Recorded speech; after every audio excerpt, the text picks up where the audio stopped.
वंदे मातरम गीत पर संसद में चर्चा हो रही है। प्रधानमंत्री नरेंद्र मोदी ने इस चर्चा की शुरुआत की। अखिलेश यादव बोले, गौरव गोगोई बोले, प्रियंका गांधी बोली, राजनाथ सिंह बोले। लेकिन सवाल उठता है कि आखिर विवाद है क्या। प्रधानमंत्री मोदी ने वंदे मातरम के गीत को लेकर देश के पहले प्रधानमंत्री जवाहरलाल नेहरू पर निशाना साधा है। आखिर क्यों नेहरू पर जिम्मेदारी थोप रही है भारतीय जनता पार्टी। इन्होंने वंदे मातरम की जीत को खंडित किया यानी तोड़ा। तो हम इस वीडियो में राजनीतिक बातें तो नहीं करेंगे, लेकिन करेंगे थोड़ी ज्ञान की। वंदे मातरम गाने की, इतिहास की और किन छंदों को लेकर, किन हिस्सों को लेकर विवाद है, और मुस्लिम को लगता है कि उस गाने से उनके धर्म को ठेस पहुंचती है, उनकी भावनाओं को ठेस पहुंचती है। आपको बताएं कि प्रधानमंत्री मोदी ने यह कहा था कि 1937 में कांग्रेस ने वंदे मातरम के टुकड़े कर दिए और भारत पाक के विभाजन के बीज बोए। थोड़ा बैकग्राउंड को समझते हैं कि आखिर वंदे मातरम की इतिहास में क्या छुपा है। 150 साल का हो गया यह वंदे मातरम हमारा राष्ट्रीय गीत है जिसकी चर्चा हो रही। आपको बता दें कि वंदे मातरम वह प्रसिद्ध बंगाली लेखक बंकिम चंद्र चट्टोपाध्याय, जिन्हें पॉपुलर चटर्जी भी कहा जाता है, उनकी रचना है। और उन्होंने एक गीत लिखा जिसमें धरती को माँ बताया, यानी वंदे मातरम धरती माँ को नमन। 7 नवंबर 1875 को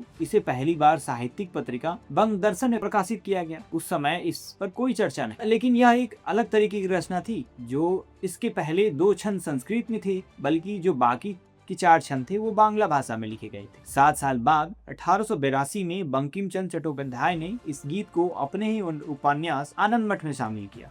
यह उपन्यास सन्यासी विद्रोह पर लिखा गया था। इस दौर की बात है जब बंगाल भी भीषण अकाल से जूझ रहा था। उस समय अंग्रेज और मुगल नवाब आम प्रजा का शोषण कर रहे थे। उसी दौर में कुछ कैरेक्टर्स थे जो सन्यासी थे, उन्होंने यह गीत गाया। अभी इस उपन्यास में लिखा है कि जो शोषण था उसके खिलाफ सन्यासियों ने हथियार उठाए। इसका नेतृत्व पंडित भवानी चरण पाठक, देबू, रानी चौधरी और मजनू शाह जैसे नेताओं ने किया। यह हर सन्यासियों का नारा बन गया। उस आनंद मठ में वंदे मातरम यानी भारत माँ को नमन, यह सन्यासी देश की धरती को ही अपना माँ मानते थे। अब हम बताते हैं कि वंदे मातरम को पहली बार पॉपुलैरिटी कब मिली और पॉपुलैरिटी दिलाने में किसका हाथ था। आपको बताएं कि 1896 में कांग्रेस का एक अधिवेशन था और वो अधिवेशन था कोलकाता में, जहाँ की धरती पर रविन्द्रनाथ टैगोर ने मंच से वंदे मातरम गाया। और दिलचस्प बात यह है कि उस समय कांग्रेस के राष्ट्रीय अध्यक्ष थे रहमतुल्लाह सयानी, यानी एक मुस्लिम राष्ट्रीय अध्यक्ष, और मंच से वंदे मातरम गाया जा रहा था। और गा कौन रहा था? रविन्द्रनाथ टैगोर। लेकिन यह गीत कैसे अंग्रेजों के खिलाफ एक एंथम बन गया, आइए आपको बताता हूँ। 1905 में अंग्रेजों ने बंगाल को विभाजित किया और मुस्लिम बाहुल्य पूर्वी बंगाल, जिसकी राजधानी ढाका को बनाया, और वहीं हिंदू बाहुल्य पश्चिम बंगाल, जिसकी राजधानी कोलकाता को बनाया। इस समय देश में एक स्वदेशी आंदोलन की शुरुआत हुई और इस आंदोलन में वंदे मातरम का यह गीत बढ़ चढ़ कर गाया जाने लगा और इस आंदोलन का नारा बन गया वंदे मातरम। बंगाल में सुबह के प्रभात फेरियां होती थी जिसमें खुद रविन्द्रनाथ टैगोर हिस्सा लेते थे और खुद वंदे मातरम गीत गाया करते थे। इस गीत के बढ़ते पॉपुलैरिटी से अंग्रेजों ने परेशान होकर पूर्वी बंगाल के स्कूलों और कॉलेजों में वंदे मातरम गाने पर बैन लगा दिया। यहाँ तक कि रंगपुर के स्कूलों में बच्चों को वंदे मातरम गाने पर 200 छात्रों पर 1906 में 5 रुपए का फाइन लगाया। सोचिए जरा 5 रुपए की कीमत उस समय क्या होगी। अंग्रेजों ने वंदे मातरम के सार्वजनिक स्थानों पर गाने पर बैन लगा दिया, लेकिन आलम यह हुआ कि बैन के बाद यह गीत बंगाल से निकलकर मुंबई, दिल्ली, लखनऊ,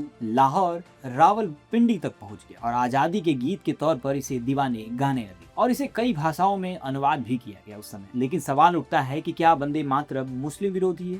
पहली बार इसे इस्लाम विरोधी किसने बताया? तो नाम एक शख्स का आता है, मोहम्मद अली जिन्ना, जिसकी जिद की वजह से हिंदुस्तान और पाकिस्तान में बंटवारा हुआ। 1938 में मोहम्मद अली जिन्ना ने मुस्लिम लीग के सेशन में कहा कि सरकारी स्कूलों में जबरदस्ती बच्चों से, खासकर मुस्लिम बच्चों से, वंदे मातरम गीत गवाया जा रहा है। देश का मुसलमान वंदे मातरम के बदले हुए स्वरूप को भी राष्ट्रीय गीत के रूप में कभी नहीं अपनाएगा। मुस्लिम लीग की 2 समस्या थी वंदे मातरम से। पहली ये कि हिंदू देवी देवताओं का जिक्र है, मूर्ति पूजन को बढ़ावा दिया जा रहा है जो इस्लाम में स्वीकार्य नहीं है और यह धर्म निरपेक्ष भी नहीं है। दूसरी यह कि यह आनंद मठ उपन्यास से लिया गया है और इसमें मुसलमानों को देश का दुश्मन बनाकर उपन्यास में मुसलमानों को मारा गया है। अब वंदे मातरम की 150वीं सालगिरह है और इसको लेकर संसद में चर्चा हो रही। वंदे मातरम के जो पहले 2 छंद हैं जो हम पढ़ते हैं उसमें धरती माँ को नमन करने की बात होती है। वंदे मातरम सुजलाम सुफलाम मलयज शीतलाम सस्य श्यामलाम मातरम वंदे मातरम, यानी माँ मैं तुझे नमन करता हूँ।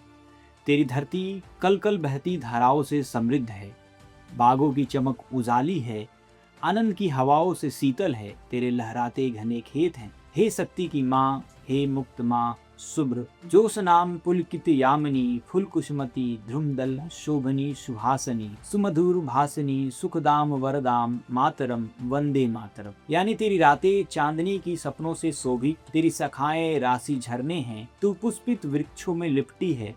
हे माँ तू सुख देने वाली है, तेरी धीमी और मधुर हंसी है। माँ मैं तेरे चरणों को चूमता हूँ, तेरी मधुर और धीमी वाणी है। माँ मैं तुझे प्रणाम करता हूँ। लेकिन जो अगले 4 छंद हैं, जो धर को 4 छंदों में धरती को दुर्गा, लक्ष्मी और सरस्वती का रूप बताया गया है, वह 4 छंद जो हैं वह राष्ट्रगीत का हिस्सा नहीं है। अब इसी को लेकर विवाद है। सवाल यह भी उठता है कि 150 साल बाद वंदे मातरम को लेकर संसद में चर्चा क्यों हो रही है। देश में तमाम बड़े मुद्दे हैं, उन पर चर्चा क्यों नहीं हो रही है। क्या वंदे मातरम की चर्चा इस समय जायज है? इस पर आपकी क्या प्रतिक्रिया है, कमेंट बॉक्स में जरूर बताइए। आप देख रहे थे द कॉलमिस्ट फोरम, मैं हूं आपके साथ अभिषेक।